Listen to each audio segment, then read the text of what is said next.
How low would you go for money?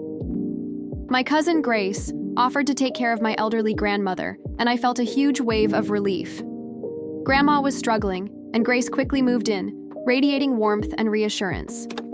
Grandma seemed genuinely happy, her eyes twinkling with gratitude. But after a few weeks, small red flags started to pop up. Grace suddenly had expensive new clothes, a shiny new TV appeared, and she even mentioned an overseas vacation.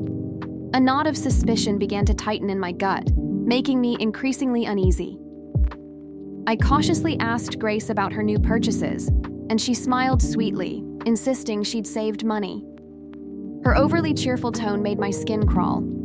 I started visiting Grandma more often, observing Grace closely.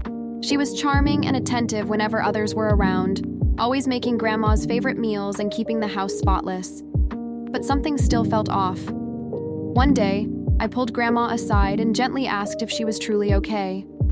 Her trembling voice, despite her reassurance that everything's fine, only deepened my concern. Unable to shake the nagging feeling, I logged into Grandma's bank account late one night, praying I was just being paranoid. The numbers that appeared sent a surge of panic through me. Thousands of dollars had disappeared, leaving barely anything. Heart-pounding, I drove to Grandma's house early the next morning and confronted Grace. She laughed, a hostile edge in her voice I'd never heard before, snapping, "You're being ridiculous." But as I dug deeper, I found dozens of forged signatures and countless withdrawals.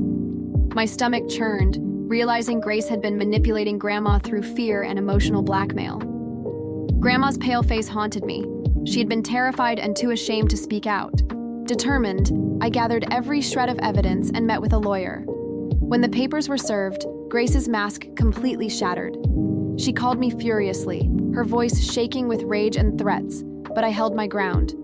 The courtroom was tense.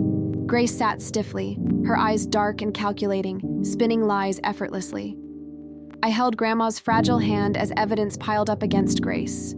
The judge's final decision, forcing Grace to repay every stolen dollar and face criminal charges, felt like a triumph, yet it was tinged with bitterness.